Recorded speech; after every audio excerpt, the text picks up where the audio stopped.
Hello, sorry about the delays on the show today. I know it said 4 o'clock, but I had things that got in the way, and I was not moving fast enough to get here in time. Sorry about that. Very, very sorry about that. So, the reason why I started at 4 p.m. today, Central Standard, I was supposed to do an interview with an individual named Charles Love. Do not. I changed the plan. We were talking about times that we would be able to do it, and he said he wouldn't be able to do like an hour of interview or discussion, and that's kind of the time frame I wanted him for. So I made a decision kind of basically last minute because I had to get to sleep at some point, and he answered a little later than I would have been able to stay up and get some sleep for. So no Charles Love interview today, but I will do it next week on a Monday, I think. Maybe. We'll see. We'll have to talk it out. I got really excited and I forgot to plan ahead.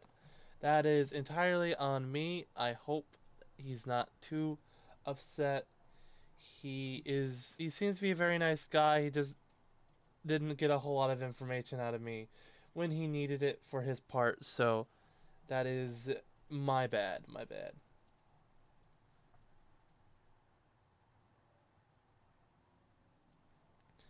I'm getting all the chats lined up now.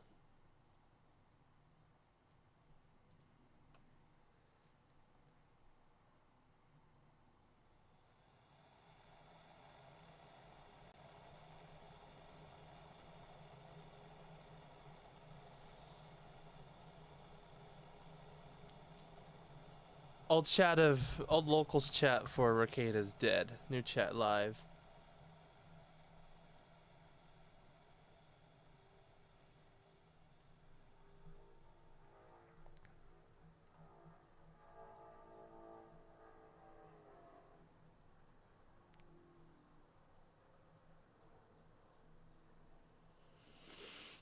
Alright. So, welcome to the show. I am Jacob Davidson, and I am from North Texas. And I am a legal layman I try to learn the law. I don't know, it feels like a ripoff. I say I'll figure it out next time, but I keep forgetting to figure it out for the next time, and then I just don't. I don't know. My whole intro seems a little too short, but it might be just right. I don't know.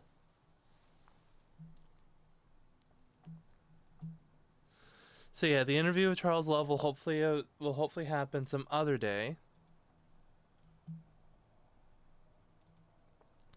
He didn't seem to be against it, so that's a good thing. Gonna pour myself some tea right here.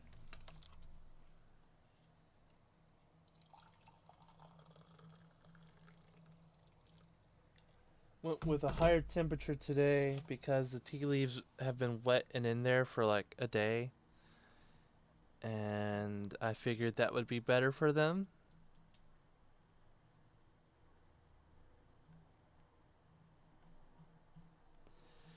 Shit's happening. Shit is happening.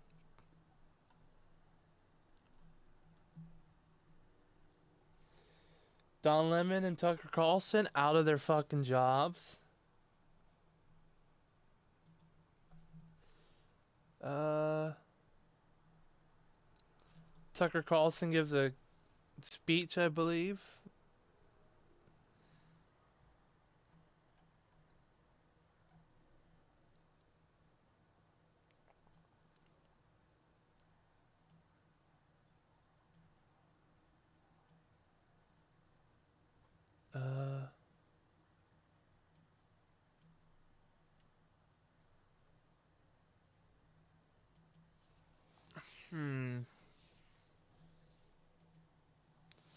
I picked up a lot more stories than I thought.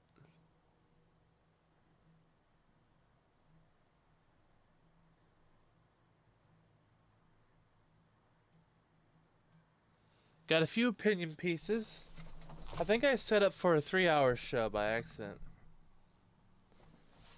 Oh well, let's get right into it. The Tucker Carlson event, the Don Lemon stuff, and then right after that we'll get into Arizona Tamales. I passed it by, so I'm going to be reading it for the first time.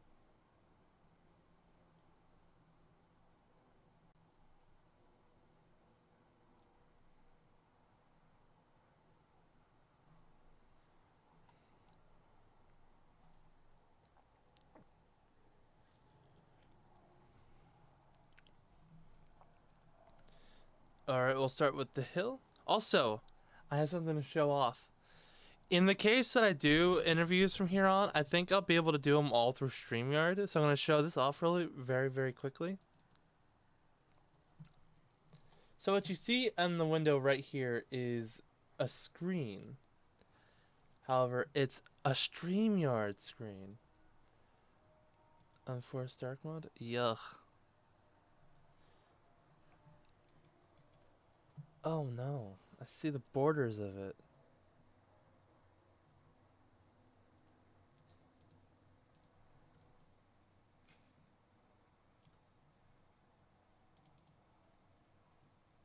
There we go. Fixed it. But I'm also going to be forcing dark mode on the page. So you get inverted, scary colored StreamYard logo.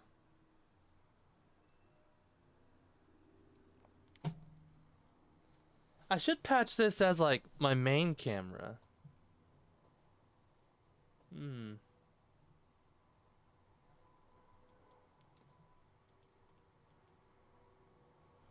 This is actually surprisingly effective for recording a screen. Because I can show you the other portions of it where it's actually like not just this area of the screen. But I would have to move it all back to show where the actual proper area is. So yeah, that was the StreamYard screen. I have that set up for interviews, so that way I can stream through OBS and not through StreamYard.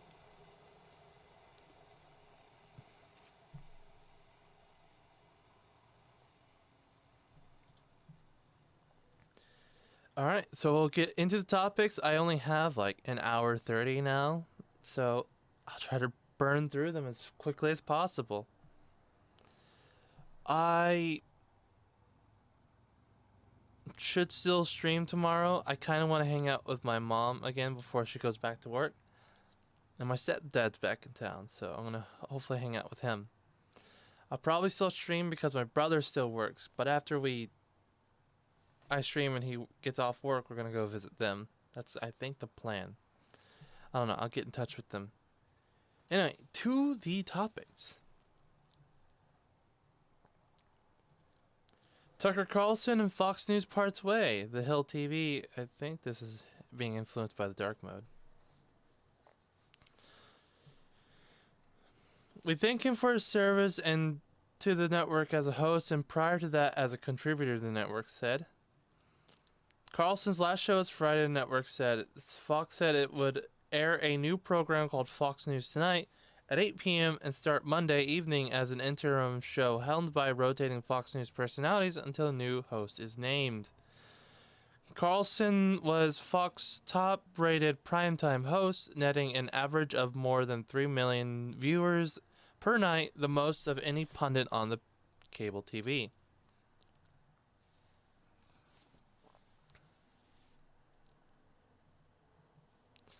Oh, Trump Jr. has something to say about it.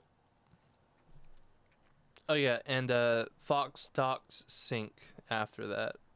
It's kind of outstanding.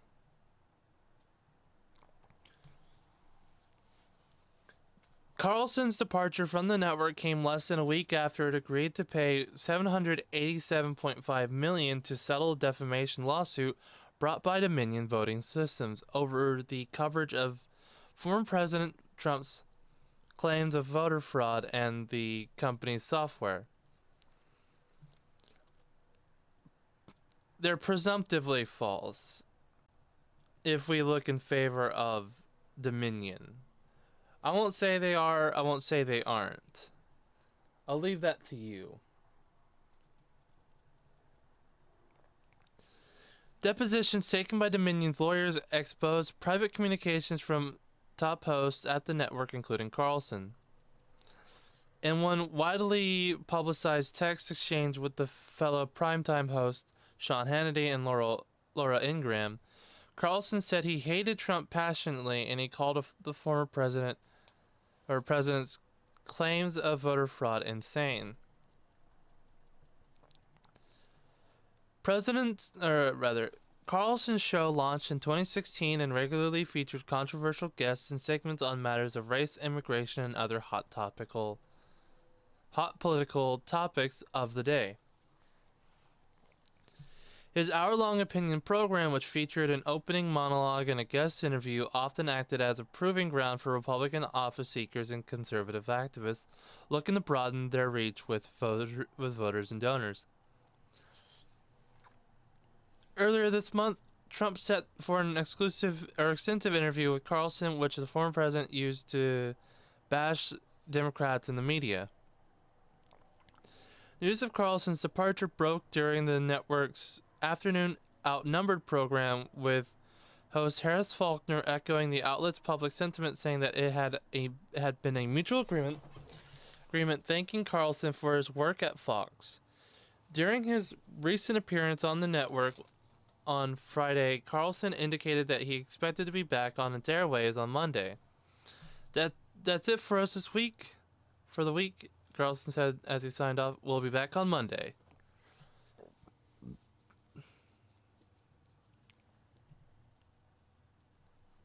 Updated at 12:20 p.m., I guess, today.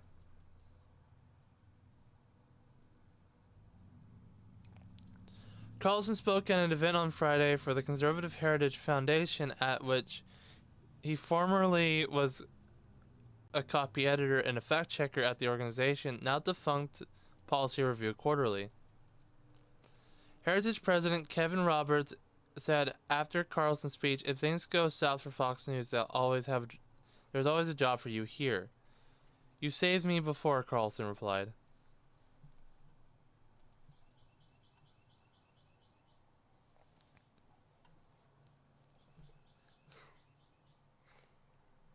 So there's a weekend speech going viral. I want to listen to his speech with you guys, and then we'll move on to the Don Lemon story.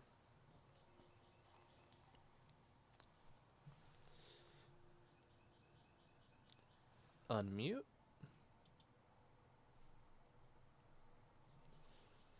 Unmute this, and we'll watch it through and through. I would say two things that are, I think, worth. Oh, fuck. How long? Oh, God. I made a mistake. I made a mistake. We'll listen to like 5 minutes of it. Thinking about. The first is you look around and you see so many people break under the strain, under the downward pressure of whatever this is that we're going through. And you look with disdain and sadness as you see people you know become quislings, you see them revealed as cowards, you see them going along with a new thing, which is clearly a poisonous thing, a silly thing, you know, saying things you know they don't believe because they want to keep their jobs. If there's a single person in this room who hasn't seen that through George Floyd and COVID and the Ukraine war, raise your hand. Oh, nobody? Right, you all know what I'm talking about. And you're so disappointed in people. You know, you are, and you realize that the herd instinct is maybe the strongest instinct. I mean, it may be stronger than the hunger and sex instincts, actually. The instinct, which again is inherent to be like everybody else and not to be cast out of the group, not to be shunned, that's a very strong impulse in all of us from birth. And it takes over, unfortunately, in moments like this, and it's harnessed, in fact, by bad people in moments like this, to produce uniformity. And you see people going along with this, and you lose respect for them. And that's certainly happened to me at scale over the past 3 years. I'm not mad at people, I'm just sad, I'm disappointed. How could you go along with this? You know it's not true, but you're saying it anyway? Really, you're putting your pronouns in your email? You're ridiculous. You know, but no one else thinks it's ridiculous. Oh no, it's the pronouns in the email. What does that even mean? What does it even mean? You're saying things you can't define. LBGTQIA plus? Who's the plus? The plus is invited on my show anytime. Find a plus and I'll interview him. What's it like to be a plus? Am I a plus? All right. I may end up watching this because it's actually pretty funny. It's pretty good. I'm serious. I feel like I'm an addition. Does that make me a plus? No one even knows what it is. And the whole society, LGBTQIA plus. All right, what's the plus? Oh, shut up, racist. Okay. So you reach that place and you feel, and this is one of the reasons, Father Scalia, I was actually overcome a little bit with emotion as you prayed, because I realized that I was so upset by the behavior of some people I love, frankly, in a country I revere and always have, that I wasn't praying for the country. You know, that's on me, and we all should be. But back to my point. So you see the sadness happening. But there is, as there always is, this is a fact of nature and theology and of observable reality, there is a countervailing force at work always. There's a counterbalance to the badness. It's called goodness. And you see it in people. So for every 10 people who are putting he and him in their electronic JP Morgan email signatures, there's one person who's like, no, I'm not doing that. Sorry, I don't want to fight, but like, I'm not doing that. It's a betrayal of what I think is true. It's a betrayal of my conscience, of my faith, of my sense of myself, of my dignity as a human being, of my autonomy. I am not a slave. I am a free citizen, and I'm not doing that. And there's nothing you can do to me to make me do it. And I hope it won't come to that. But if it does come to that, here I am. Here I am. It's Paul on trial. Here I am. And you see that in people, and it's a completely unexpected assortment of people. I'm really interested in cause and effect, and as I noted at the outset of my remarks, and my ability to predict the future. Working on that. But because I'm sort of paid to predict things, I try and think a lot about, you know, what connects certain outcomes that I should have seen before they occurred. And in this case, there is no thread that I can find that connects all of the people who've popped up in my life to be that lone brave person in the crowd who says, no, thank you. You could not have known who these people are. They don't fit a common profile. Some are people like me. Some of them don't look like me at all. Some of them are people I despised on political grounds just a few years ago. I could name their names, but you may not even know about their transformations, and I don't want to wreck your dinner by telling you who they are. But there's in one case someone who I made fun of on television, and certainly in my private life in vulgar ways, who was really the embodiment of everything I found repulsive, who in the middle of COVID decided, no, I'm not going along with this, and once you say one true thing and stick with it, all kinds of other true things occur to you. The truth is contagious. Lying is, but the truth is as well. And the second you decide to tell the truth about something, you are filled with this, I don't want to get supernatural on you, but you are filled with this power from somewhere else. Try it. Tell the truth about something. You feel it every day. The more you tell the truth, the stronger you become. That's completely real. It's measurable in the way that you feel. And of course, the opposite is also true. I don't want to rip off the whole thing. I thought it was going to be a short thing, but I strongly agree with that whole truth and power thing. There's a... Okay.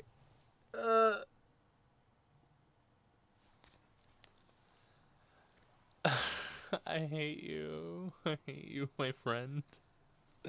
I have a really good friend. I have a really good friend. I need to actually make sure that was all heard. True, the more you lie. Okay.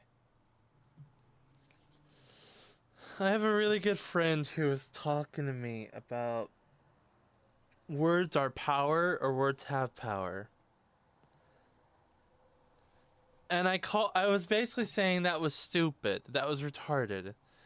Words don't have power. That's like saying perspective is reality. There is only factual reality. But what I didn't understand is that these probably were just turn of phrases. I took them in a very literal sense.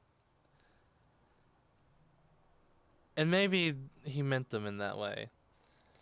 But as I argued the words have power thing, things started coming to me in a way that I realized that words are, in some way, have a little bit of a power.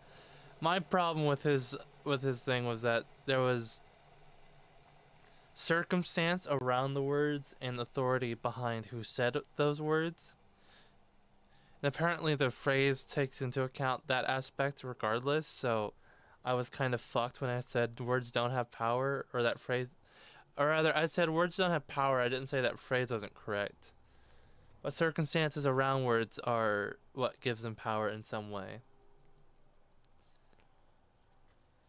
And I recognized in some way that some of what Ricada, a YouTuber I watch, has said, and I guess a portion of Hamilton's play, have kind of changed who I am as a person, because I would rather be offensively true to myself than to give that up and not speak my mind. So that was I only mentioned that because that's an argument I had with a friend. And I kind of get the impression in this that words do have power.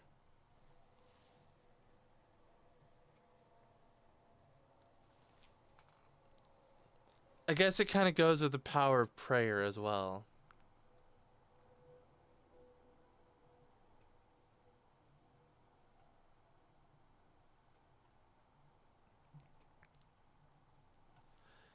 So with all that, we'll go to Don Lemon. I didn't expect him to have like a 30-minute keynote. I'll watch it later and we'll come back to it to watch it fully whenever I have more time, but I do not, sadly, maybe. If we finish up my show with the topics, I'll get back to it. But otherwise, yeah, we'll come back to it another day.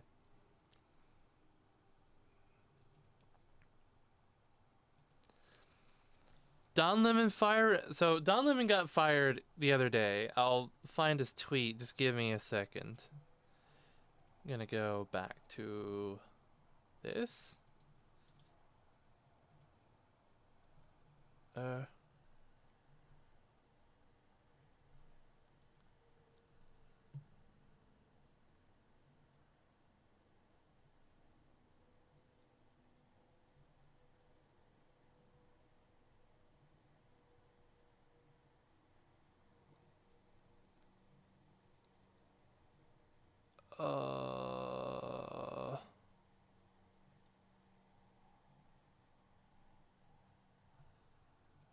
Okay.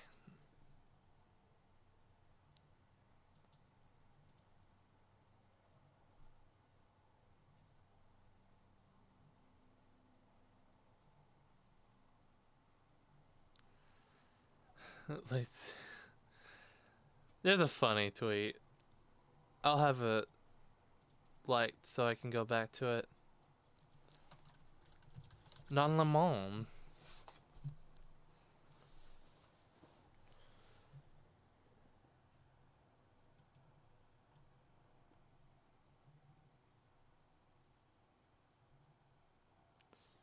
The page is loading. Give me just a moment.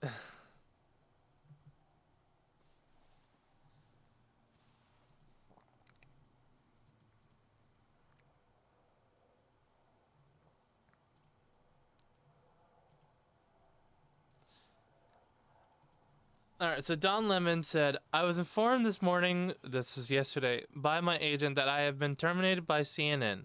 I am stunned. After 17 years at CNN, I would have thought that someone in management would have had the decency to tell me directly. At no time was I ever given any indication that I would not be able to continue to do the work I have loved at the network.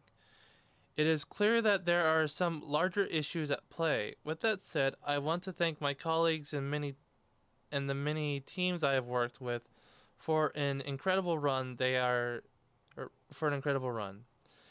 are the most talented journalists in the business, and I wish them all the best. Some put bozos. And here's CNN reply. CNN.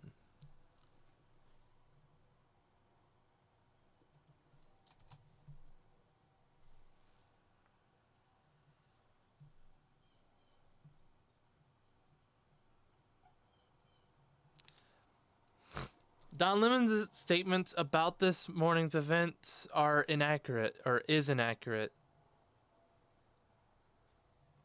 Someone should tell CNN that if they're using like events,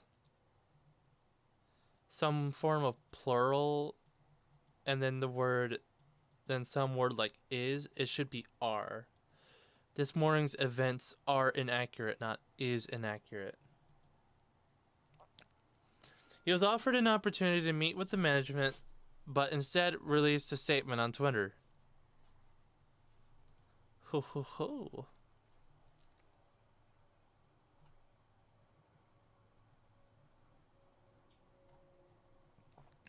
So that brings us to here. Don Lemon's firing from CNN linked to explosive on-air exchange with Vivek Ramaswamy. Hold on.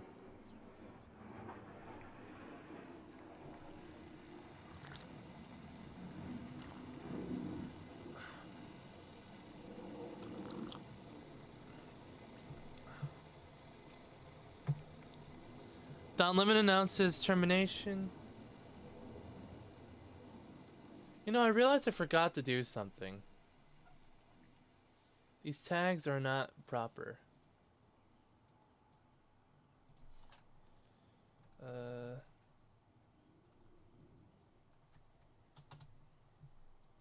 New stuff. Washington State. Washington. Second Amendment. Gun rights. Tyranny. Parents. Arizona Tamales. And yeah.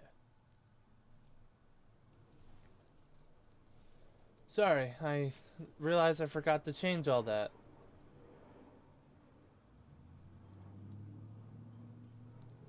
I realized the tags at the bottom might be inaccurate. Oh, only 30 minutes in. GOP hopeful reacts. Don Lemon announced his termination on Twitter Monday, hours after appearing on CNN this morning. Republican presidential candidate Vivek Ramaswamy sounded off on Don Lemon's firing from CNN, which was allegedly linked to a contentious on-air exchange with the two of them had last week on CNN this morning. Lemon fueled a fiery spat with Ramaswamy for comments the 2024 hopeful made about the freedoms of black Americans in the post-Civil War era, which Lemon claimed insulted him as a black American. I've never seen a non-black black American like that. In its report on Lemon's firing, New York Times suggested the New York show Blow Up was linked, saying the incident left several CNN leaders exasperated, per sources. Ramaswamy said it's clear their exchange played a role in what he called a sound decision by CNN in an interview with Fox News Digital Monday. I think that any network that wants to foster open debate should embrace that principle by not restricting what someone can say, or saying what someone can say is restricted based on their skin color, and I think they made the right choice here, Ramaswamy said. Ramaswamy, who had no prior interactions with Lemon before CNN this morning's sit-down, told Fox News Digital that there was an irony between the fallout from their exchange and the disparaging comments Lemon said about the GOP primary rival Nikki Haley being past her prime due to her age and gender, while Ramaswamy couldn't speak about post-Civil War history because he wasn't black. He also speculated CNN couldn't speak on post-Civil War history because he wasn't black. Is Lemon retarded? God. He's gotta be a degenerate. Some degenerate brain function right there. He also speculated CNN's firing of its longtime liberal host is a sign that we're on the cusp of a nation cultural revival. Recalling Netflix's decision to stand behind Dave Chappelle's comedy special following uproar from staffers telling Fox News Digital he is hoping CNN may go through a similar kind of cultural transformation. You can only fucking hope. I've been working very hard for the past 3 years, over 3 years, really trying to transform corporate culture in this country to embrace true diversity of thought. And I think that's going to be better for companies. I think it's going to be better for the country, and we're slowly starting to see the fruits of those efforts, Ramaswamy said. This is also why I, unlike many of the other people in my position, go out of my way to engage in dialogue with those who disagree with me, including networks outside of conservative media, because I think it's important to air what otherwise are the hypocrisies that don't get aired. And I think good things happen when hypocrisies are aired, and if we have good leaders who are willing to act up based on that, he continued. Following what he ended up being his final appearance on CNN this morning, on Monday, Lemon took to Twitter with the shocking revelation that he was fired by the network. I was informed this morning by my agent that I've been terminated by CNN. Yeah, this is what he wrote.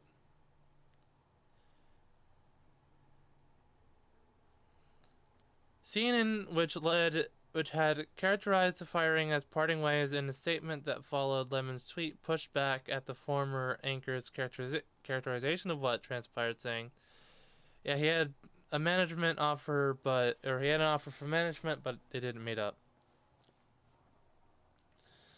The stunning termination came after a streak of controversies and viewership blunders. Lemon, who had previously hosted a poorly watched 2-hour solo show in primetime, was pulled by Licht for a revamped morning show with co-hosts Poppy Harlow and Caitlin Collins, something Lemon had repeatedly insisted was a promotion, but like his primetime stint, his new program was met with dismal ratings. It didn't take long for Lemon and his female colleagues to emerge in the tabloid news over off-camera feuds, including one incident where Lemon snapped at Collins for interrupting him on air, leaving her visibly upset. Oh, what is this happened on air? Damn it.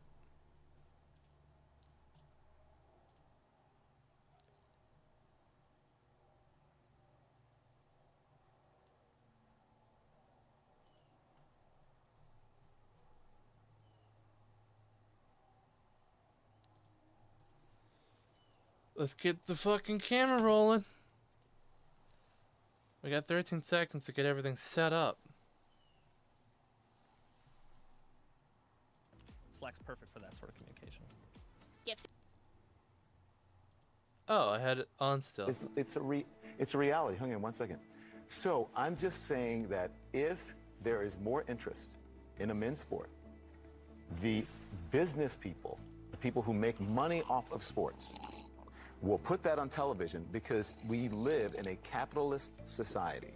And if people are interested in that, then there would be more attention and more money would be paid. So it's about the money. But here's the Caitlin, thing, and final this is word. the point that I was making that goes to that, which is why is that what people are watching? It's because it's what they're used to watching. Why is it because it's what they're used to watching? Because men were putting men's sports on TV Yes. way before women's sports. Yes. So it's this systemic, institutionalized thing. It's No, I'm not perhaps done that yet. they are just more interested in it. Not done.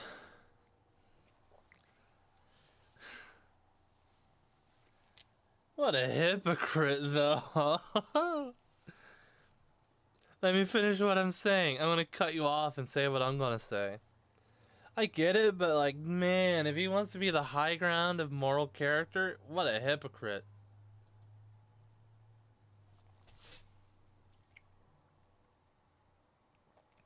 Lemon was also subject of a bombshell expose in a Variety earlier this month that documented years-long allegations of misogyny towards women at the network.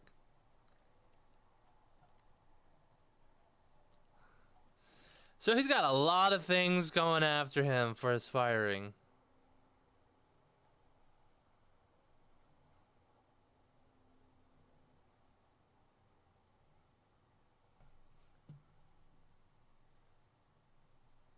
Oh.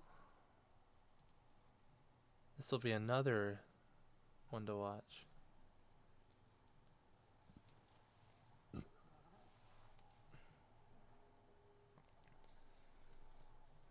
So, what about the hot-ass tamales?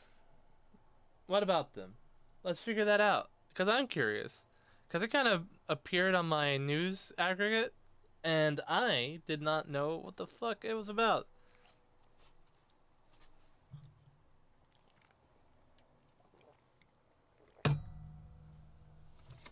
So let's figure it out.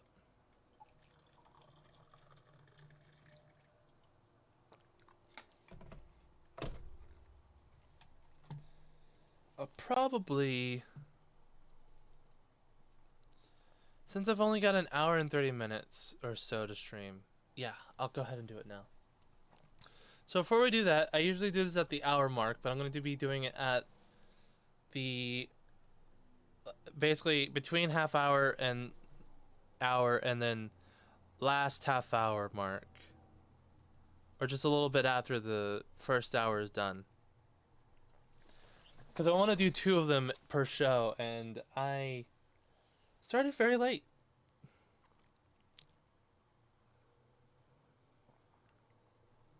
So you're wondering what's going on. And the answer is Dragon's Treasure. The Dragon's Treasure, a haven for anime and tea lovers. With code Layman, you can get 10% off of all of your purchases. Sebastian Morning Earl Grey, the holiday tea, Dragon Wing membership. I don't think you can get something off that, but you can certainly get 10% off of the tea strainer and electric tea kettle. Alright, May rotation. Let's see what that's about.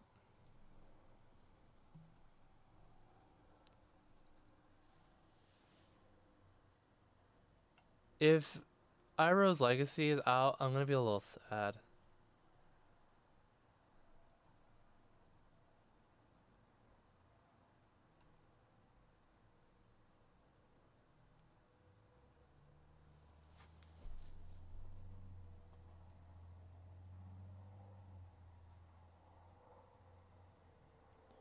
Ulan Chai, Pinky's Laughter, Power Up, Purity.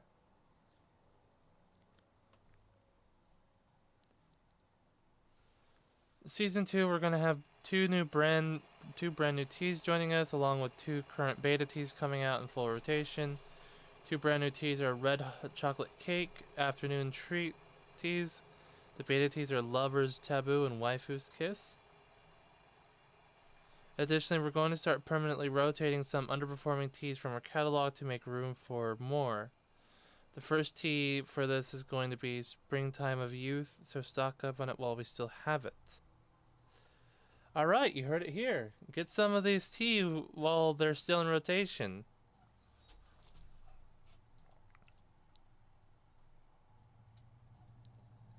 Remember, the Dragon's Treasure with code Layman, you can get 10% off your purchase. There's a link in the description if you want to go get some tea. And yeah, hopefully you enjoy. It's very good stuff. It's what I've been drinking, actually. That kettle and the tea itself is what I've gotten from this place. So yeah, back to the tamale issue. Holy shit. Despite overwhelming support from both sides of the aisle, Arizona legislation failed on override of infamous tamale bills, also known as House Bill 2509. Lawmakers needed 40 votes to override. House vote ended up ended by a vote of 35-23.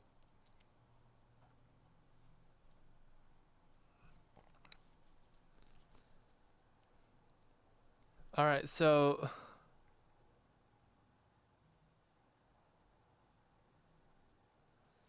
legislatures face an uphill battle despite House Bill 2509 being passed with bipartisan support.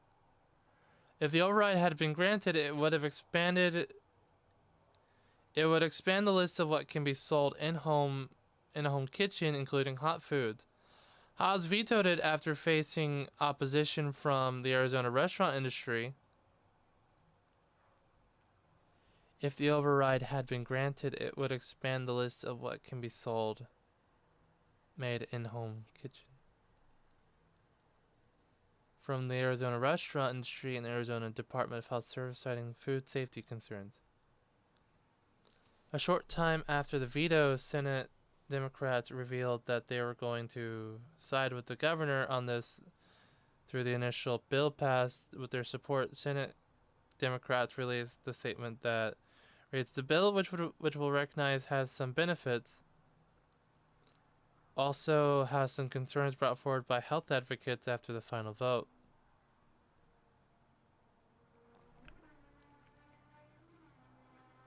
Wait a minute. Okay. I gotta... What the hell is this bill?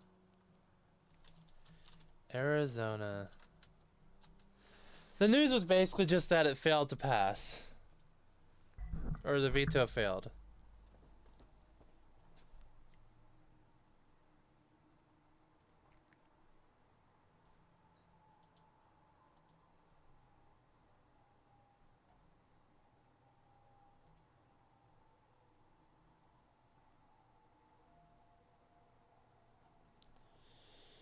God, what is this?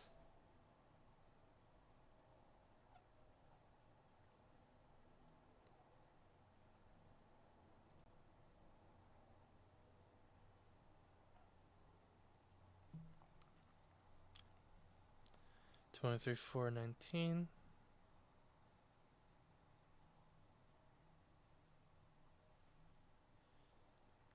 I guess I'll just go to its introduced version.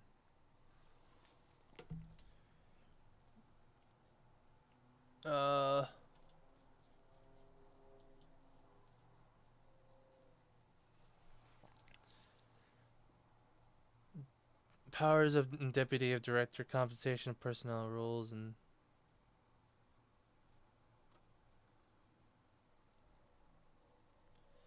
the director shall be prepare home.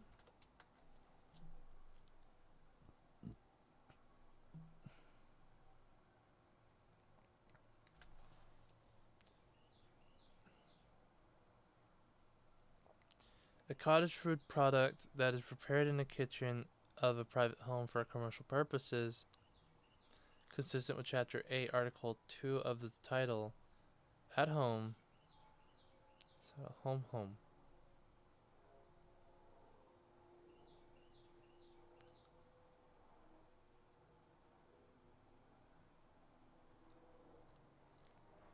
That is not potentially hazardous or a time or temperature control for food safety.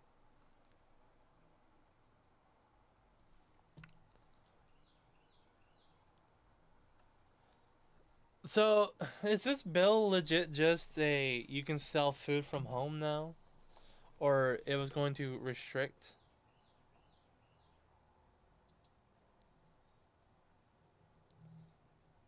I have every problem with reading this.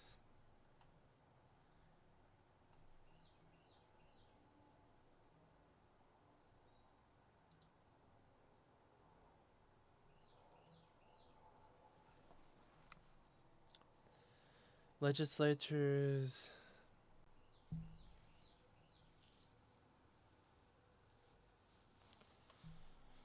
If the override had been granted, it would expand the list of what can be sold at home.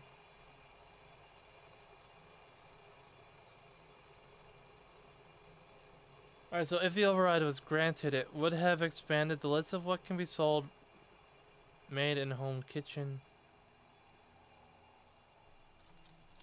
Arizona Tamales bill.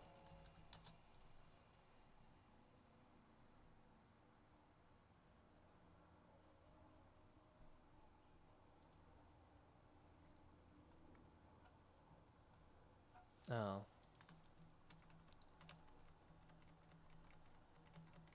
Okay.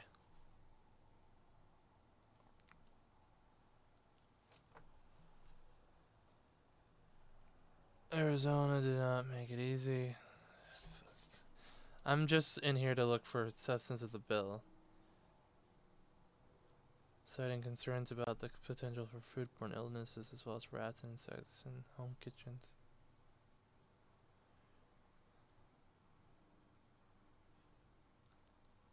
Oh. Culinary... ferocious culinary and cultural backlash from the capital to the kitchens across Arizona, offering a political lesson for the new governor. Do not mess with the tamale makers. I respect our governor, I voted for our governor, but this veto I do not agree with. It hurts our Latino community.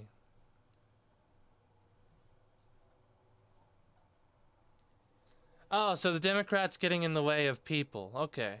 Or at least this one. Apparently it was bipartisan to vote the bill in. Okay. I needed that. I was a little confused, not gonna lie. My comprehension might have been a little sad or a little unfortunately underwhelming at that time. But yeah.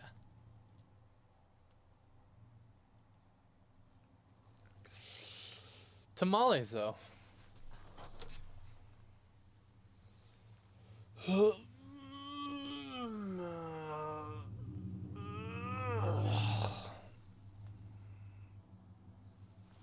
I need to start standing up for these streams. Sun Prairie parents voice concerns over alleged locker room incident. Ooh, what is this? Sun Prairie Area School District held a school board meeting Monday night with open public comment, a first chance for parents in the area to voice opinions and concerns about swirling around a locker room incident receiving the spotlight on Friday. None of the parents were involved in anything with this. There was an incident that involved children, said one of the concerned residents.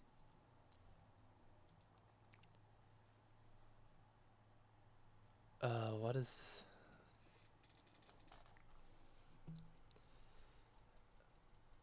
The Sun Prairie Area School District pushed back more stridently Saturday to news report based on allegations levied by a Wisconsin conservative law group on a report last month. Unfortunately, what's playing out in the media is based on the assumption about this incident that are simply untrue.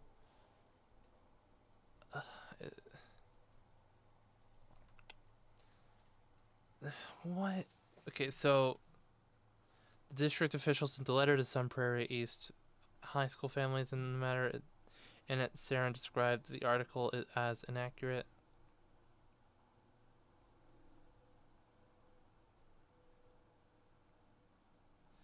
On Friday, Will called in on district to deliver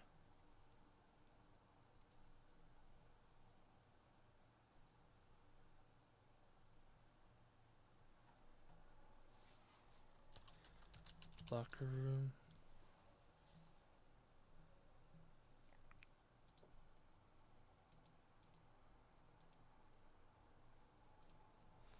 What is the article?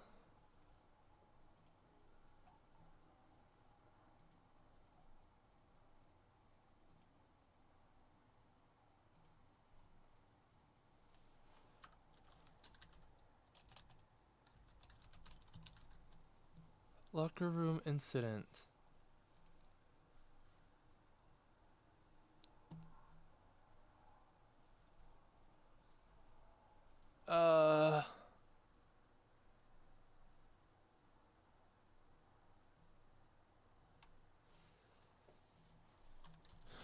Sun Prairie locker room incident.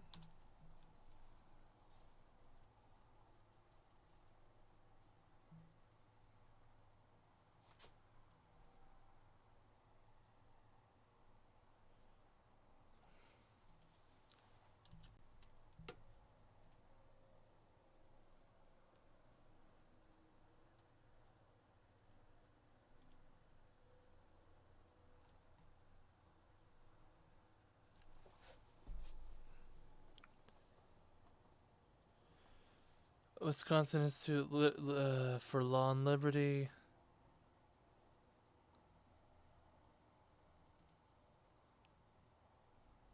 Okay, finally, we have some statements here.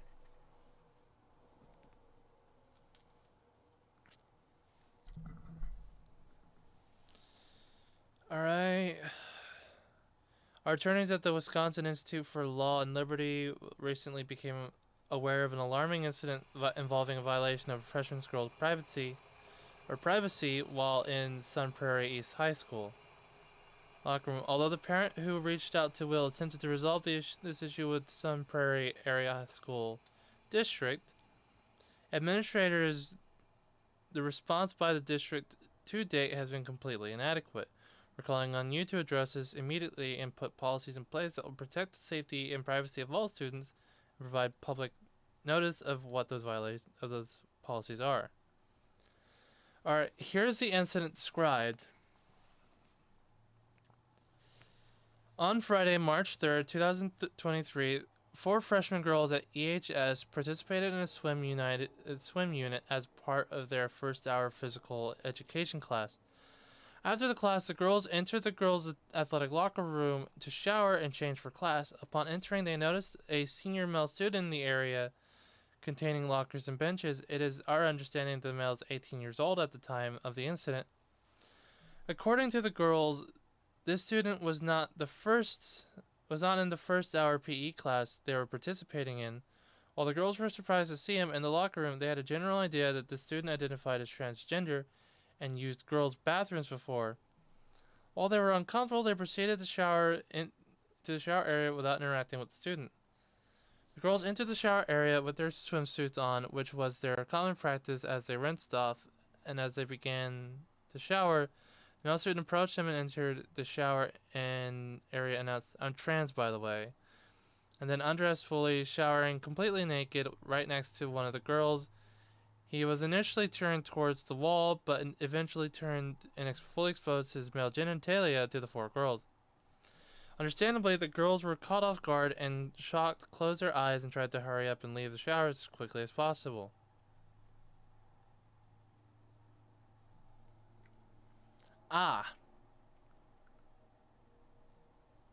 That.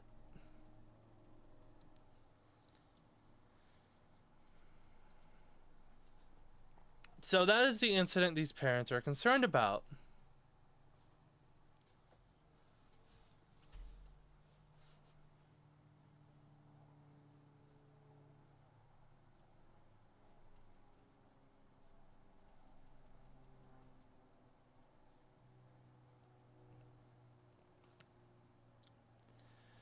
Alright, they had receiving the spotlight. None of the parents were involved in anything with this. There was an incident that involved children, said one concerned resident.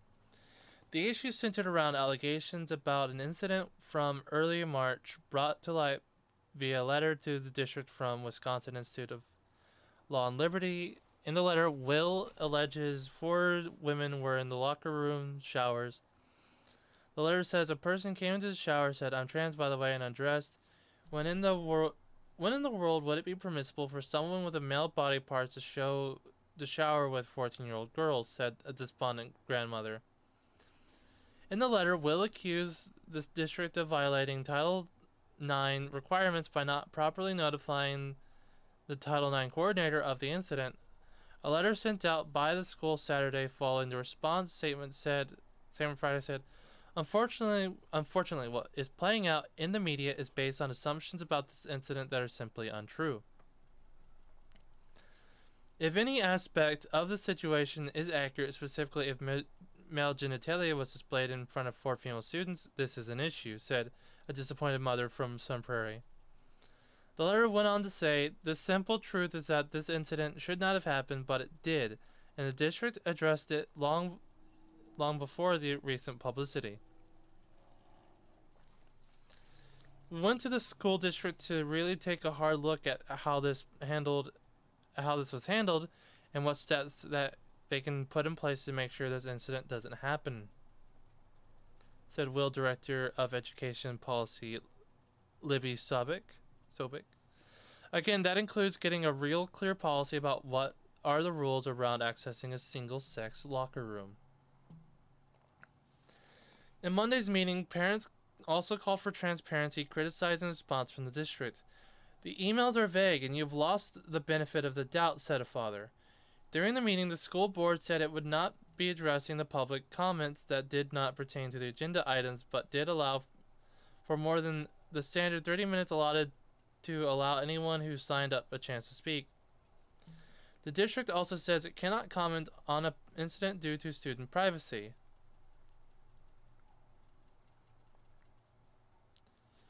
Unfortunately, what is playing out is the media is based on assumption about this, wrote, that came a day after Superintendent Brad Saron and the other district officials sent a letter to Sun Prairie East High School families on the matter. In it, Saron described the article as inaccurate and said it did not provide a complete account of what happened.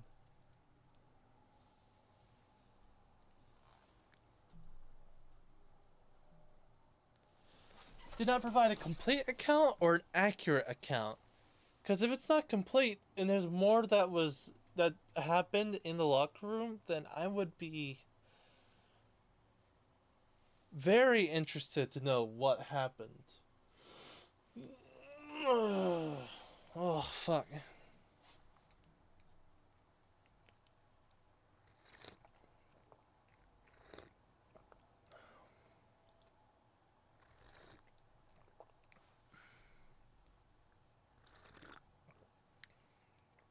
Oh, yeah. This thing.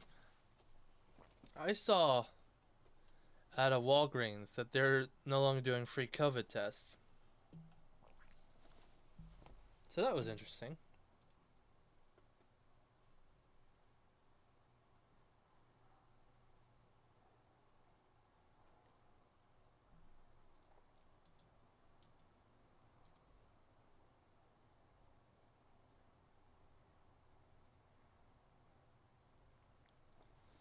Haha, I see something funny. I'll probably comment on it later. I'll leave a note for myself.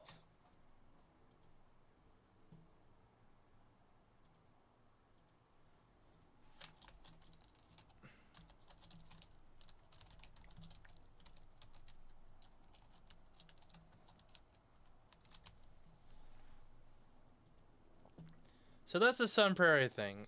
Allegedly, a male student went into a female bathroom and decided to expose himself in front of them while claiming to be trans in the shower room. I don't know. Get a clue with the atmosphere, guys.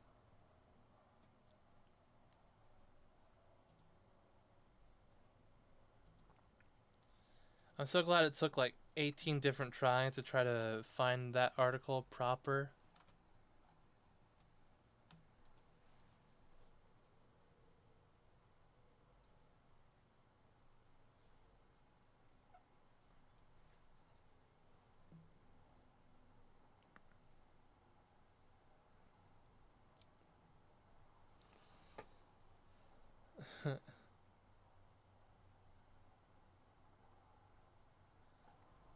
I'll talk on this after everything. Maybe. That might be a tomorrow topic, so I'll move it up here. This will preface the Washington portion of the show today. A letter. How many lives will be sacrificed on the altar of the Second Amendment? Rich Viet asks, has it come to a point that we simply throw up our hands and say that there is nothing that can be done and accept somehow that the deaths and the injuries inflicted upon staff and students are an unavoidable product of the right to bear arms? I mean, yes. But you could also just arm the school, or as one of my best friends says, the same best friend who has the words or power thing, make the schools practically impossible to get access to.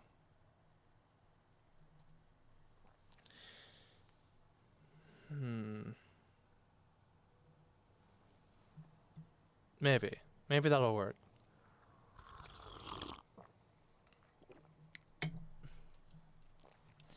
It was an interest that I read Gary Berud's recent letter to the editor where he stated that gun control will never work in this country.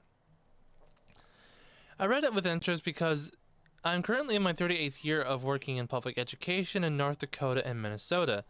Just this week, I participated in yet another staff training session dealing with active shooters in school buildings. As coincidence would have it, a day prior to the anniversary of the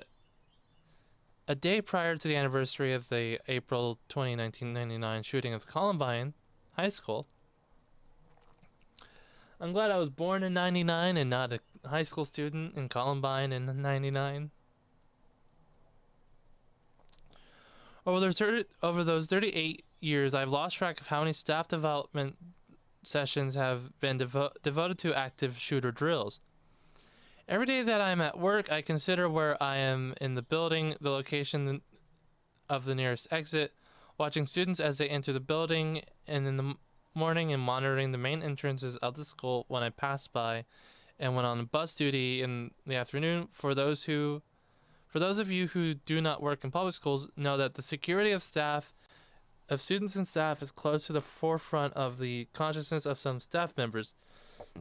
And that fact is disheartening to me at times. I readily admit that I'm not an expert on the opinion available to keep guns from people who intend to harm. And I'm not a policymaker. I defer to the science that will lead to those decisions. I do, however, question how many of my colleagues in education across the country and how many students will be sacrificed on the altar of the Second Amendment. You see, guy, what's your name? Rich Vate. They don't need to be sacrificed. They're not a sacrifice to the altar of the Second Amendment. If someone didn't shoot those kids, someone was going to stab those kids. And if someone wasn't going to stab those kids, someone's going to beat those kids.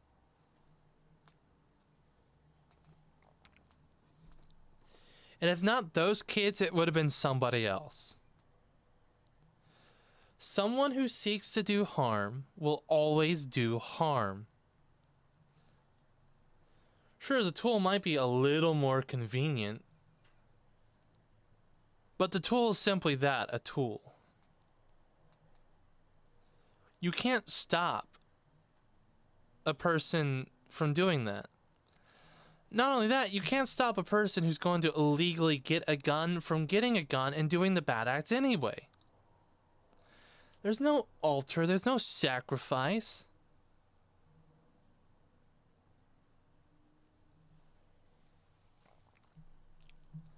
Has it come to a point where that we simply throw up our hands and say that there's nothing that can be done, and accept somehow that the deaths and injuries inflicted upon staff and students are an unavoidable byproduct of the right to bear and to keep and bear arms? Are we as a country ready to be fatalists and say it is what it is? When the next school shooting happens, which it surely will, is our response our thoughts and prayers, which, by the way, have never prevented a future school shooting? If these things are true, I am even more disheartened than when I'm monitoring my current school workplace. A resident of Lake Park, Minnesota. This letter does not necessarily reflect their opinion. Gonna quickly go to camera and see if he's on Twitter.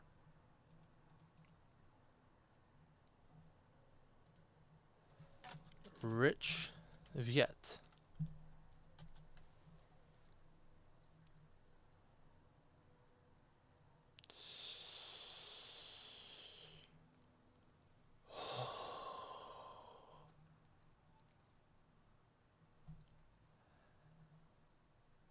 I have never been more glad that I was not streaming what I saw on Twitter.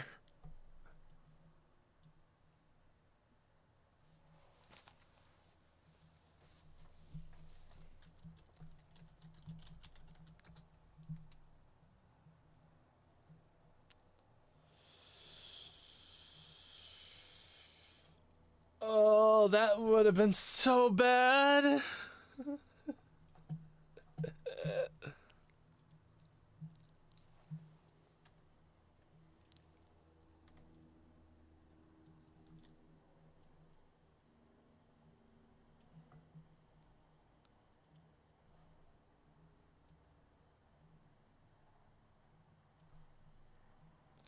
I gotta post this.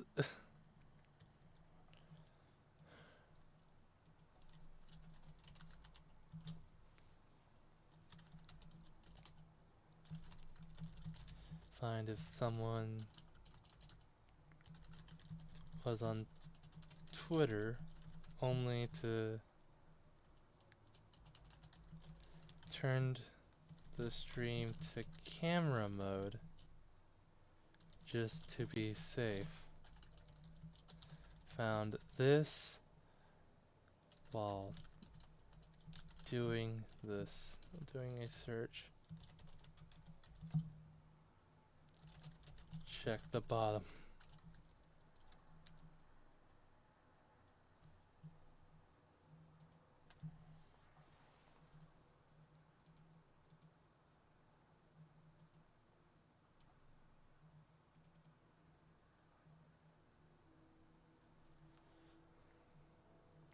So that's gonna get that's I almost had a very bad day.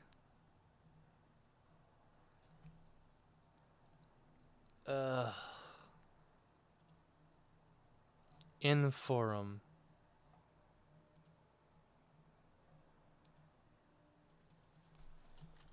In forum Rich Viet.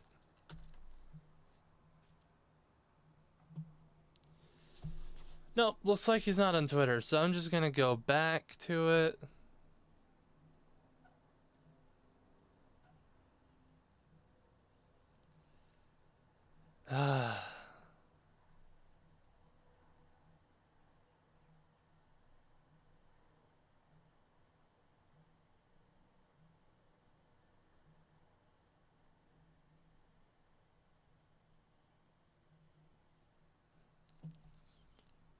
Alright. Past that, we'll get back to the articles. I've never been more glad to have not been streaming the screen. Fewer Americans support assault weapon ban survey.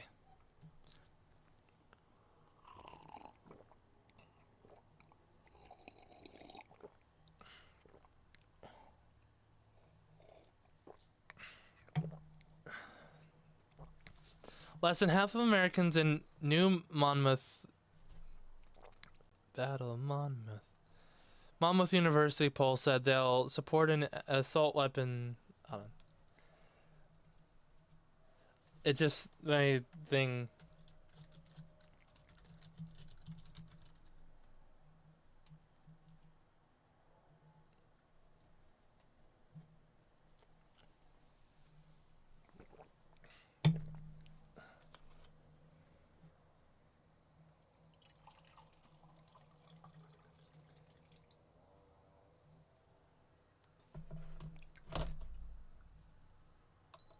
Okay.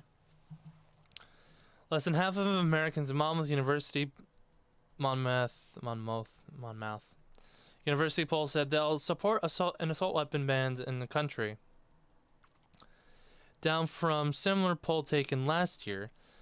The poll published on Monday found that 46% of respondents said they'd support banning future assault weapon sales in the country, while 49% of the survey said they would oppose a ban. The marks a 9% drop from the 55% of respondents who support a ban on in June 2020, which came in the wake of the Uvalde, Texas school shooting, in which a teenage gunman with an AR-15 style rifle shot dead 19 students and 2 teachers. This year has again seen a deadly string of mass shootings, including a shooting at a Christian school last month that left 3 students dead and 3 adults dead. The shooter had 3 guns, including an AR-15 style rifle, and reportedly fired 152 rounds during the attack. New poll found majority support for some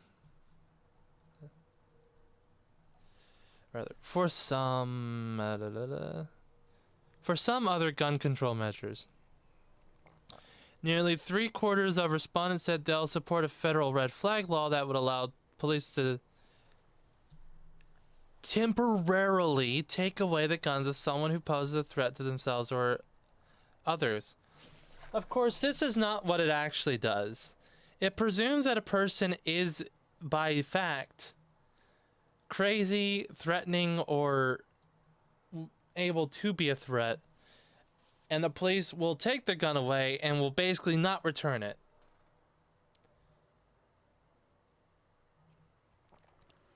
And 81% said they would support a measure requiring comprehensive background checks for all gun purchasers. Asked whether United States or U.S. states should be allowed to limit who can carry a concealed weapon by requiring a permit applicants to demonstrate they would need the weapon for their current employment or protection, 56% of respondents said yes. This is basically what New York does, but with high restrictions. This year has already seen 173 mass shootings according to the Gun Violence Archive, including an attack on the bank in Louisville, Kentucky earlier this month, in which 5 people died. Democrats are once again pushing for legislation to address gun violence in Congress. However, Republicans remain largely opposed to those efforts. Some efforts are being pursued at the state level. Tennessee's Republican Governor Bill Lee signed an executive order in the wake of Nashville school shooting, strengthening background checks for gun purchases. Michigan Governor Whitmer signed several gun safety measures into law earlier this month after recent shooting in Oxford High School and Michigan State University. The Monmouth University poll was conducted from March 16 to 20 with 805 respondents participating in the survey. The polls have a margin of error was 5.8%. So don't let it trick you here. Gun safety measures here as listed. Not to say that these things don't maybe increase safety measures, but they're gun right violations. Gretchen Whitmer needs to be removed from office permanently and not able to be allowed to influence politics.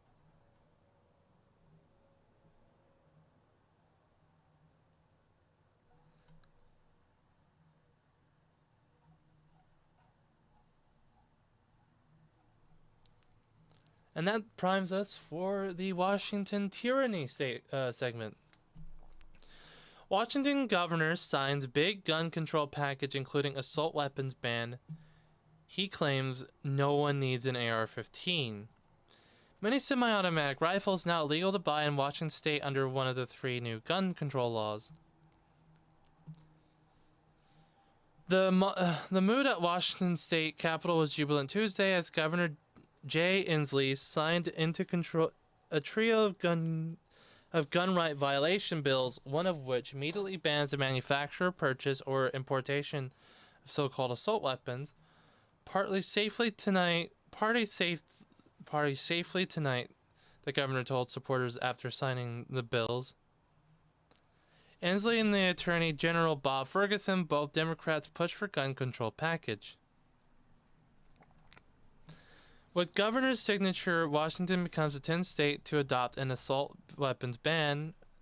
No one needs an AR-15 to protect your family, Inslee said, while surrounded by family members of shooting victims.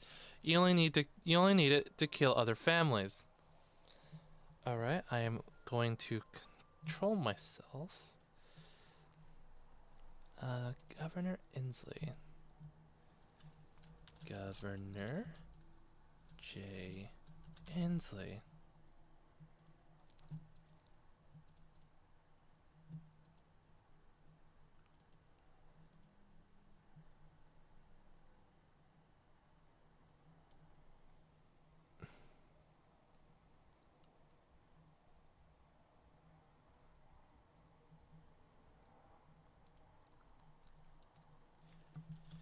You fascist fucking tyrant.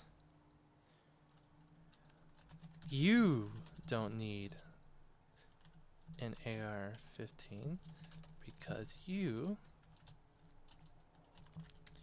have your own brand of Secret Service to protect you from any harm. Many families do not. You presume guilt on law-abiding citizens who simply want protection,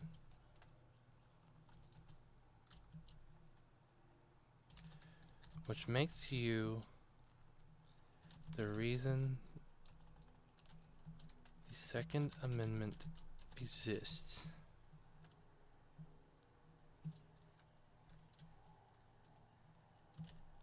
You presume a guilt on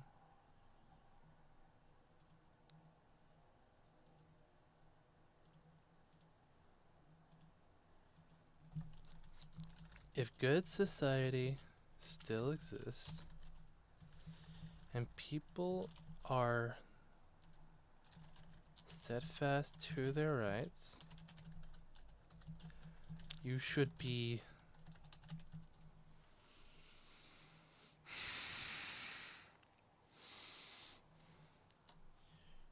impeached and removed from any form of office, especially when violating unalienable civil rights. Otherwise, you should be met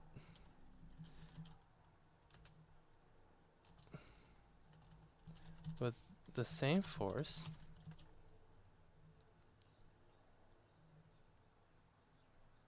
as an enemy and utterly destroyed.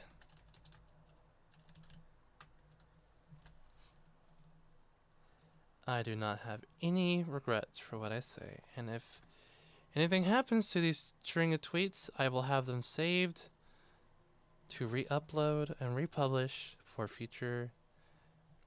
future, so that way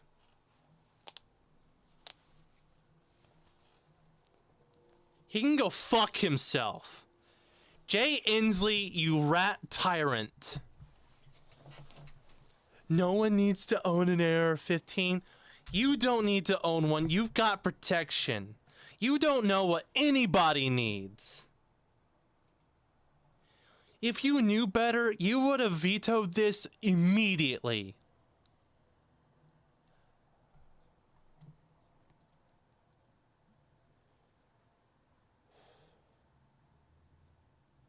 How long will it take for people to rise up? These rights, these unalienable rights of ours, these things that should not be in contest, are constantly contested, regardless of the merits of the contest. Could you imagine if someone in their life said, "You don't need the right to speech"?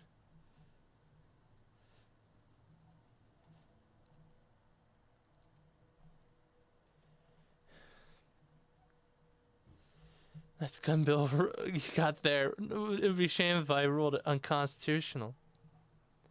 It's alright. Alright, that's saved. And I'll restore the screen function back to show this fantastic meme right here.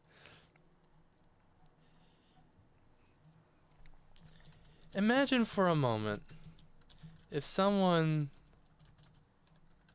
said, if someone in power said, you don't need the right to not incriminate yourself.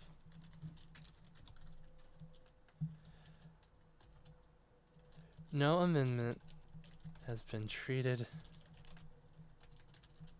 this poorly outside of maybe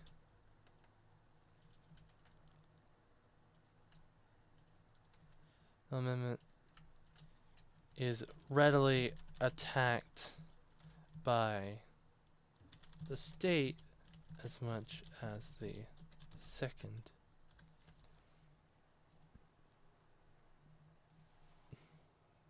I hate my fury.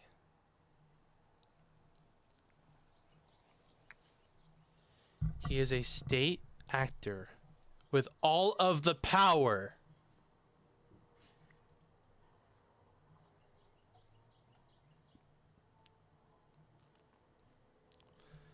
The governors, no one needs an heir.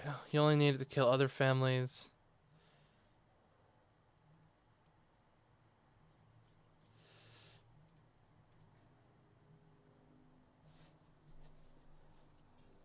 Earlier this session, lawmakers passed a bill that mandates safety training and requires a 10-day waiting period to buy a gun, as well as a bill that requires gun makers and dealers to take reasonable steps to keep their products out of the hands of dangerous individuals. If there are dangerous individuals out on the street, they probably shouldn't still be out on the streets, though. The bill that requires safety training and a waiting period takes effect January 1st, 2024.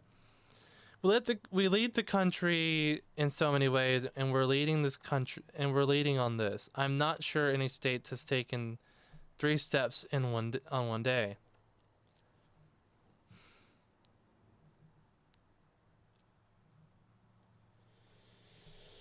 Inslee, if you ever stepped on a landmine, I would hope you don't make it. You wouldn't ever, because you're not the kind of person that would ever go out in a situation into a scenario where you would have the possibility of stepping on a landmine. This isn't a threat. This is hyperbolic statements of, you know, expression of frustration. If any Fed is watching this about me telling Inslee that I hope he doesn't make it if he steps on a landmine, this is expression that cannot be linked to an actionable threat. He will never see this. I have no doubt that he'll never see this. If someone puts this across his way, I'll be surprised. And I'll still make the statements because he's a government official. Just like that Volusia County bastard. What's his name?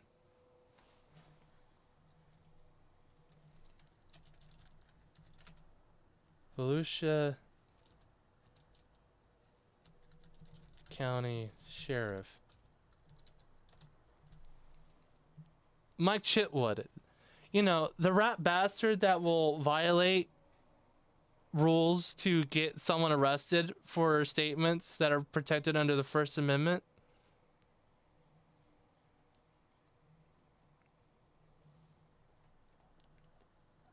For statements online, the rat coward bastard.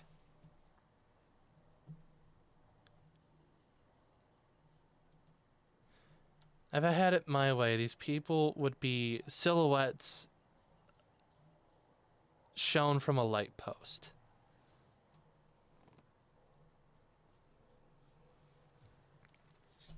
Swaying in the wind. Inslee added that while he and supporters celebrate the bills, there remains more to do in the fight against gun violence. And there's always more to do in the fight against gun violence. But you don't have to fight gun violence with gun right violations. Violating a civil right that is unalienable is not how you fight it. The road to assault weapon ban to the assault weapons ban has been long, Ferguson said.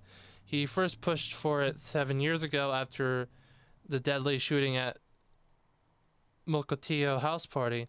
A lawsuit challenged the assault weapons ban was announced almost simultaneously when Tuesday's bill signed. The Second Amendment Foundation filed a complaint in the U.S. District Court in the Western District of Washington accusing lawmakers of violating the Second Amendment with an outright ban on semi-automatic weapons. The state has put politics ahead of constitutional rights and is penalizing law-abiding citizens, while this legislation does nothing to arrest and prosecute criminals who misuse firearms in defiance of all existing gun control laws. Second Amendment Foundation founder Alan M. Gottlieb said in a press release it is absurd. The NRA also signaled opposition to at least 2 of the bills and said the organization already has lawsuits working their way through the courts against similar bans in California, Delaware, and Illinois. Ferguson said his office is prepared to defend the bills in court. We're a nation of laws, and they have the right to challenge that. Our record so far is pretty good against the NRA and against Second Amendment Foundation. We are undefeated, and we plan to keep that record intact. Be prepared to get fucked, Ferguson, you rat bastard.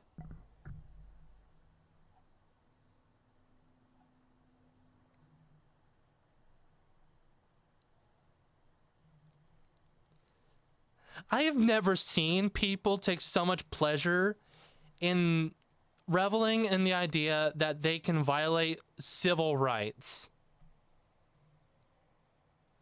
The details about the SAF's lawsuit were added after publication.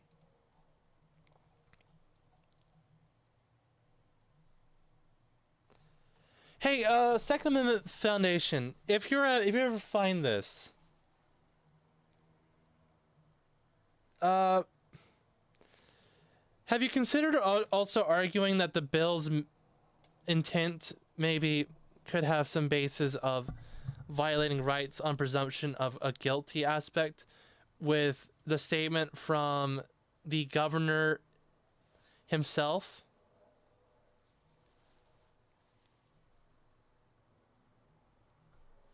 You only needed to kill other families. This is a statement and sentiment that is troubling and concerning, and should have this man basically put in a cell, locked in a stock, and, thrown into the sea.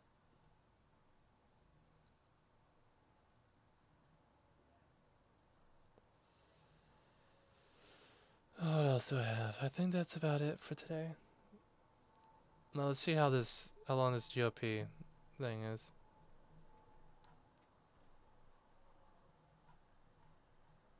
All right. Leaks stir GOP outrage over U.S. troops in an embassy in Ukraine. Some Republican lawmakers are expressing outrage over a leaked document showing 14 American special forces are stationed in Ukraine, even though the Pentagon has said for months a small team of Marines is stationed at the embassy. Even a small team of Marines stationed there is a team too many. We should have no one in Ukraine. Fuck them! My best friend could be there, dying for a group of people that only see us as a piggy bank. The Ukrainians are probably nice people, but fuck Zelensky and fuck his war. We're not a part of it. A few far-right, or rather right-wing, figures are even using the news as a push to border conspiracy about large presence of U.S.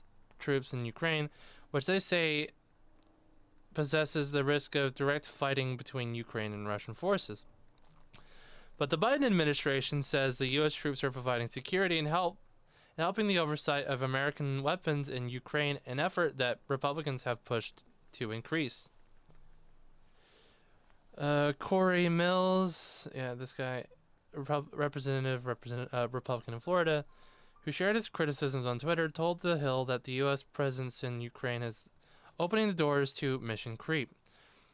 They're not there to pull audits to determine whether the money has been allocated. They're there to just try to protect the embassy, Mills, member of the House Armed Service Committee, said of the United States troops without citing any evidence. I just think there needs to be more transparency, and that's the thing that's frustrating every one of us, he added. The Pentagon, however, said it has been transparent about the small number of troops in Ukraine. Deputy Press Secretary Sabrina Singh said the information is not new during a Monday brief. We publicly acknowledged previously that there is a small U.S. military footprint in Ukraine to provide mission-critical support to the U.S. Embassy, she said. To be clear, there is no U.S. combat troop conducting combat operations in Ukraine. I don't believe them 1 ounce. Not a gram. Singh said troops were providing security detail to the embassy and auditing the billions of dollars in military equipment flowing to Ukraine from Washington. The trove of classified documents allegedly leaked by Jack Teixeira, an airman with Massachusetts Air National Guard, has provided fuel to the opponents of continued U.S. support for the country and its fight against Russia. Marjorie Taylor Greene, a fierce critic of supporting Ukraine military, drew widespread criticism after she tweeted that Teixeira was being unfairly treated by the Biden administration and had rightly exposed information about the Ukraine war and the American forces in the country. One document said there were 14 soldiers with the U.S. Special Forces in Ukraine, along with dozens of military personnel from Western countries, which was in line with previous public statements from the Pentagon. Oh, was it? Still, that's 14 soldiers too many for the Ukraine. They can go fuck themselves and fight their own war. The Defense Department first confirmed it was weighing plans to send U.S. special troops to Ukraine in May 2022, shortly after the U.S. Embassy reopened in the country. In November, the Pentagon Press Secretary Brigadier General Patrick Ryder said Marines were there to assist the embassy, particularly with security and inspections. Not 1 ounce, not 1 ounce.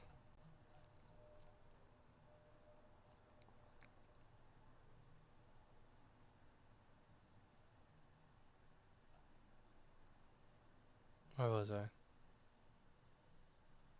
Alright. These are not combat squads that are going out, Ryder said at a press conference at the time. These are personnel that are going out in areas where they're not going to be in harm's way to conduct these types of inspections. Well, if Russia is just randomly bombing portions of the Ukraine without any kind of warning, especially, I don't know, like a nuclear facility, I wouldn't expect any place to be safe.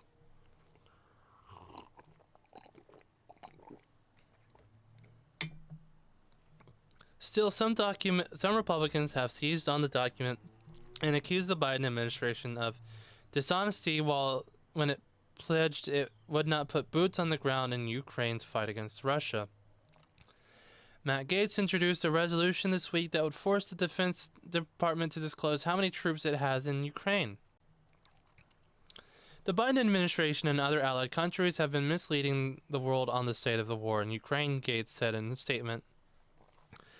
There must be total transparency from the administration to the American people when they're gambling war with a nuclear adversary by having special forces operating in Ukraine. The resolution is unlikely to gain much traction at the moment, with frustration over the U.S. troops in Ukraine largely contained among more conservative lawmakers. Pete Sessions, a Republican from Texas, said he would have to look into the U.S. troops' presence more, but argued it was overwhelmingly in the United States' best interest that Russia not win this war. I don't care if they win or lose this war. I just don't want us there. In my opinion, military advisors and special forces are those that are trained to see what the circumstances are. Other Republicans, including Representative Michael McCall, doesn't this guy get a page? The chairman of the House Foreign Affairs Committee said they wanted more transparency around U.S. troops in Ukraine, but did not criticize the limited military presence currently in the country. But conservative media has amplified the fears about troops in Ukraine. Give me cocaine, I want the Ukraine. Fuck these guys. Fox News host Tucker Carlson leaned into the fight last week when he falsely claimed American soldiers are directly fighting Russian forces, calling it a hot war between two primary nuclear superpowers on Earth. A member of the far-right House Freedom Caucus are pushing for actions over the issue. Of course they're calling them far-right. On Sunday, Representative Clay Higgins, a caucus member, called to subpoena Defense Secretary Lloyd Austin and Chair of the Joint Chiefs of Staff, General Mark Milley. We must demand answers under oath as to why they have permitted POTUS directly to lie directly and repeatedly to the Americans about our operations to Ukraine, he tweeted. Another caucus member, Matt Rosendale, told Fox Business last week he would soon send out a letter requesting more information from Biden administration. It continues to show this expansion of intervention that our country has in Ukraine. Rosendale said of the U.S. military presence, a lot of people are going to have problems with that. Representative Ann Paulina Luna, a first-term congresswoman, said troops were obviously in Ukraine for protection of the embassy, but she shared concerns of her fellow House member caucus members. There are some answers that I think members of Congress are worried about getting, she said. I think that goes to show this administration isn't exactly forthcoming. Yeah, like I said, we need to get the fuck out of Ukraine. We just should never have been there. That is my firm and solid opinion.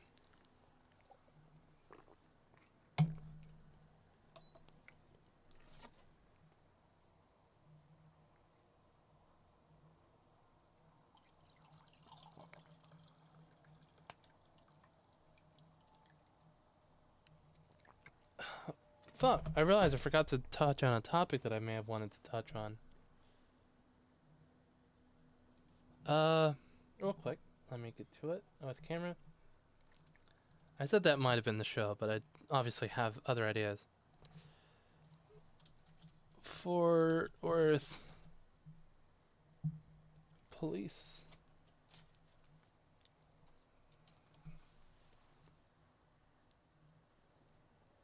Oh.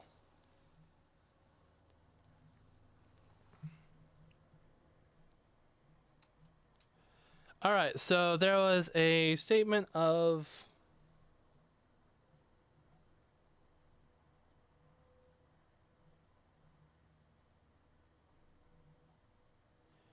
one or two video reports. It's 4 minutes and 57 seconds.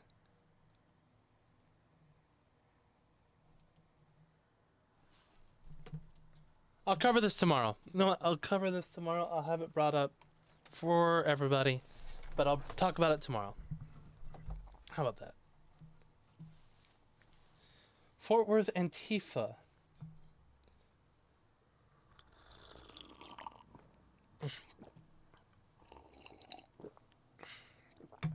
Antifa abuse.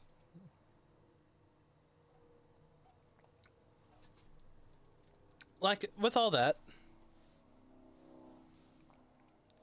before all that, let's get into this one last time.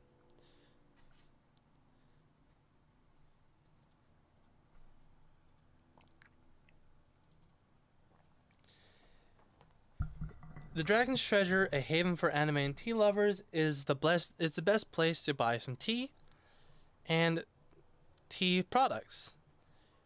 Teaware and teaware accessories. Teawares and accessories, yeah, whatever. There's a little bit of movement about what's going to happen with the May rotations. He's going to try out some new teas, going to bring some new teas into product. And if you have any interest in tea and tea flavors, use code Layman at checkout with the Dragon's Treasure to get 10% off of your purchase and enjoy the savings. Enjoy savings and good tea at the same time. And if you don't have any tea stuff, a normal kettle works. You'll just have to find a way to regulate the temperature on your own.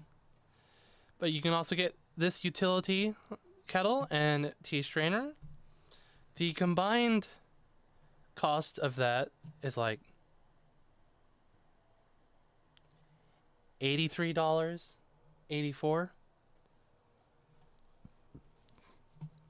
which is not a bad sale. It's not a bad price.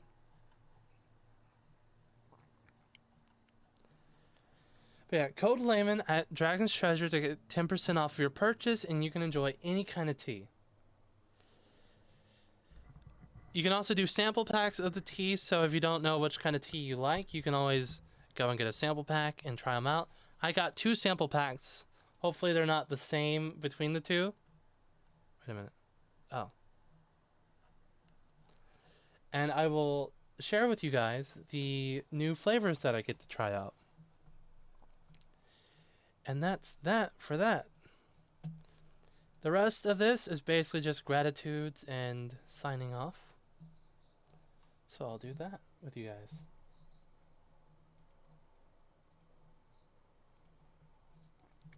I see at least on Rumble that I got like 60 of you guys watching. And for that, thank you guys for showing up. Thank you for watching. Hopefully the volume was good. I hear that I've been getting a little bad every so often. Thank you for showing up. Thank you for watching. I really appreciate the support on the shows. I was making a little bit of money from the straight out views, but I think that was only for like the 3-hour streams that I was doing when I did 3 hours. So I should try to aim for that again, hopefully.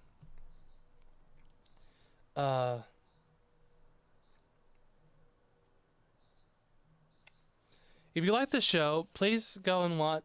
Please go like and subscribe on YouTube and Twitter. YouTube, Rumble. Follow me on Twitter and go to my locals page. They're all in the description below. You can actually find the Legal Layman Locals group in